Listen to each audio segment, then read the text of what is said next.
Imagine a world without Star Wars, without Robin Williams' Oscar-winning role in Good Will Hunting, without Friends or Modern Family. It sounds impossible, but every one of those iconic shows and movies stands on the shoulders of classic TV series that were inches from being cancelled. Today we're uncovering the legendary TV shows that almost never made it, and the surprising twists that kept them alive. As we go, tell me which story surprised you the most, and subscribe for more retro TV deep dives. Let's start with Star Trek, which needed not one, but two miracles. It's crazy to imagine this, but the show that launched Shatner and Nimoy into the stratosphere and influenced sci-fi for generations almost didn't see the light of day. Here's how close we came to losing it. In 1964, Gene Roddenberry pitched NBC a smart philosophical sci-fi series about exploration, morality, and humanity's future. The network ordered a pilot, The Cage. They watched it, and then they delivered the verdict. It was too cerebral. Roddenberry's dream was supposed to end right there. But then came the first miracle. NBC, in an unusual move, ordered a second pilot, where no man has gone before. Lucille Ball, the queen of television and president of Desilu Studios, which produced the show, had the final say over whether or not the second pilot would be produced. The board objected to the high costs and the strain it would put on the studio, but Ball gave the green light. Without her support, Star Trek likely never makes it past the pilot stage. That was save number one, but then Star Trek needed to be rescued again. Season 1's ratings disappointed. NBC buried Star Trek in terrible time slots. Budgets were slashed. Merchandising was non-existent. By midway through Season 2, NBC was leaning toward cancellation. Then came another miracle.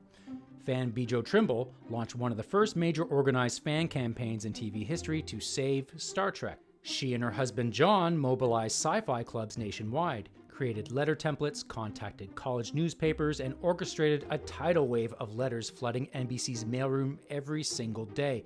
Tens of thousands of letters poured in, so many that NBC staff later described the volume as overwhelming.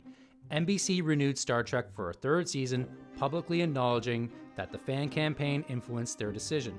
That third season, barely alive, underfunded, limping to the finish line, kept the show breathing just long enough to reach syndication, and syndication is where Star Trek exploded into the phenomenon we know today.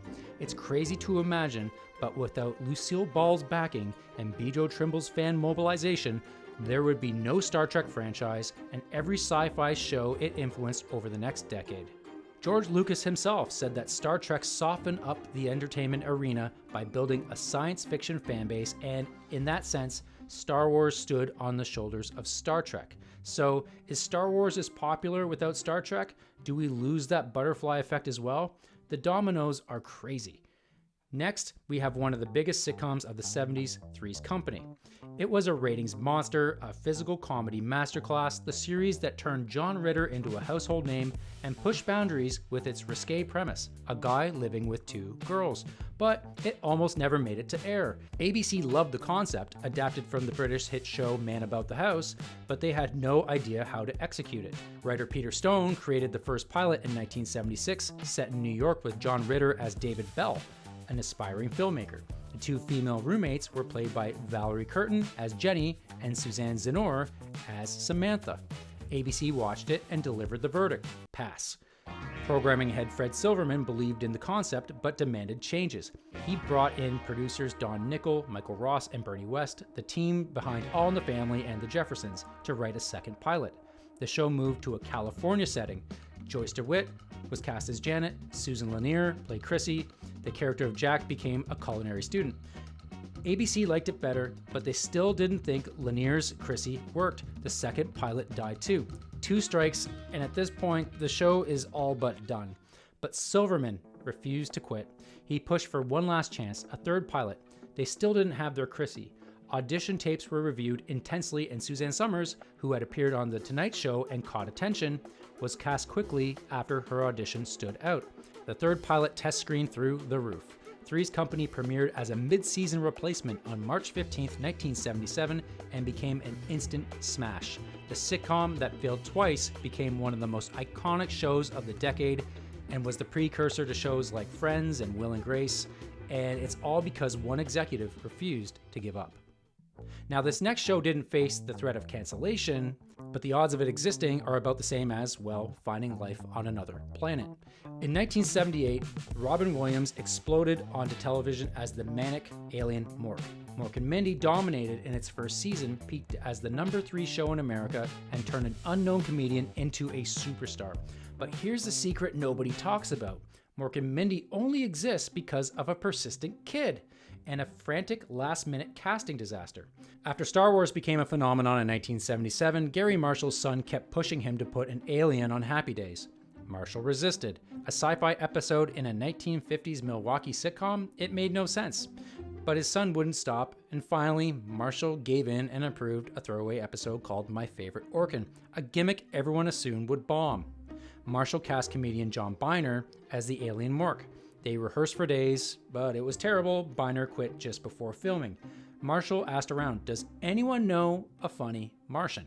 Al Molinaro, the actor who played Al, suggested a young comedian he'd seen in an improv class, an unknown named Robin Williams. With no other options and time running out, they brought him in. When Williams was told to take a seat, he didn't sit in his chair, he sat on his head, and then he started improvising. The writers rushed to set, furiously taking notes. Williams created the entire Mork persona, the voice, the physical comedy, all of it on the spot. At the end of filming, the studio audience reacted with huge enthusiasm. Marshall knew instantly. It didn't take a genius to know he could do his own show. ABC saw the ratings explode and ordered a spin-off soon after. Without an idea from a child and a frantic last-minute recast, the world might never have discovered Robin Williams. No Good Morning Vietnam, no Dead Poet Society, no Mrs. Doubtfire, no Good Will Hunting. One of the greatest comedians and actors of all time, nearly never got his break. Speaking of breaks, the next show broke the sitcom mold, but not without a fight. The Mary Tyler Moore Show was a comedy masterpiece, a feminist landmark, winner of 29 Emmys. It redefined the American career woman and launched Betty White, Valerie Harper, Ed Asner, and Cloris Leachman into stardom. But here's the thing, CBS was terrified of the concept. In 1970, the idea of centering a show around a single 30-year-old woman choosing career over marriage was borderline crazy. CBS test screened the pilot, audiences hated it, the network declared it too radical. They demanded rewrites. They forced creators to change Mary's backstory. She couldn't be divorced, so they made her a woman ending a long relationship instead. CBS was deeply skeptical about how the show would land. Grant Tinker, Mary Tyler Moore's husband and creative partner, fought the network relentlessly. He promised critics would love it. He convinced CBS to air at least one full season. Then something unexpected happened. Critics adored it. Audiences connected with Mary's independence. The cast became beloved. By season 2, it was a smash hit. The show that executives feared became one of the most important sitcoms ever made and spawned 3 legendary spin-offs. Rhoda, which became a ratings sensation with Valerie Harper's character moving to New York and getting married in one of TV's most iconic wedding episodes. Phyllis, starring Cloris Leachman as the snobbish widow, starting over in San Francisco. And Lou Grant, the groundbreaking drama that transformed Ed Asner's gruff news director into a hard-hitting newspaper editor, winning 13 Emmys and proving a sitcom character could anchor a serious drama. The show CBS tried to kill before it aired didn't just survive, it created a television empire. Now, this next show was similar to Mary Tyler Moore in how it broke new ground and spun off legendary shows, but this one was so risky that ABC passed on it.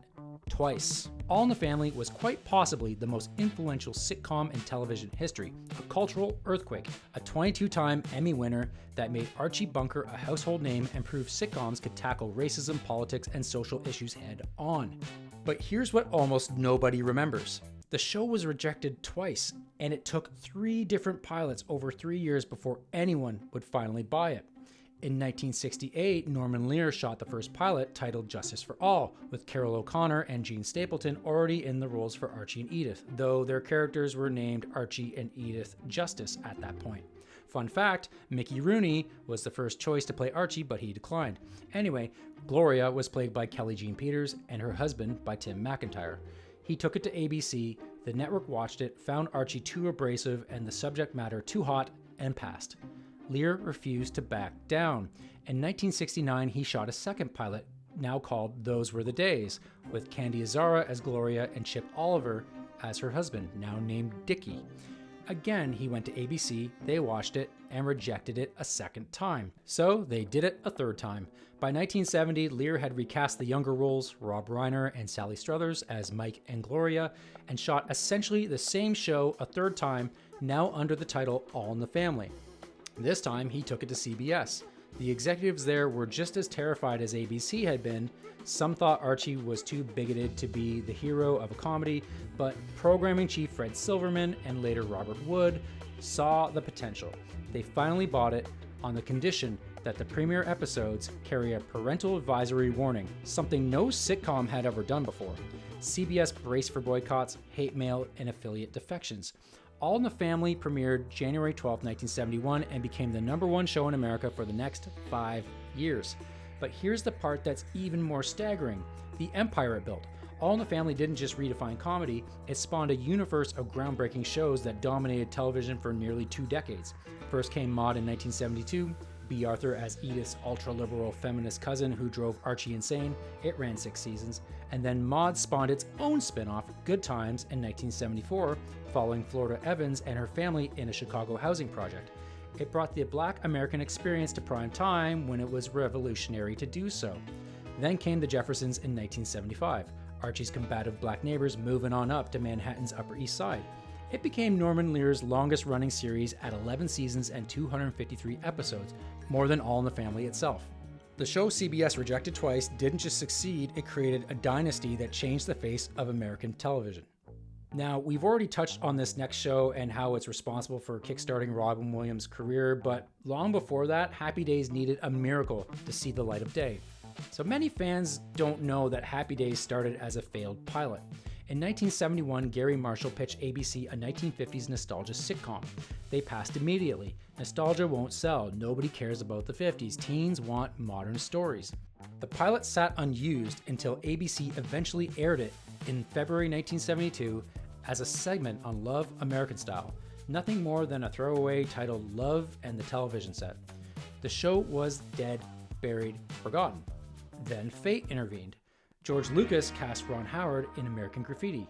The movie opened in August 1973 and became a massive hit, the third highest grossing film of the year. Suddenly, ABC wanted anything with Ron Howard's face on it. They came back eager to revive the pilot they'd rejected 2 years earlier. Happy Days premiered January 15, 1974 and became a top 5 hit. It ran for 11 seasons, it spawned multiple spin-offs, Laverne and Shirley, Mork Mindy, Joni Loves Chachi, and it created one of the most iconic characters in television history, Fonzie. The show, dismissed as filler, saved by a movie about 1950s nostalgia, became one of the most beloved hits of the decade.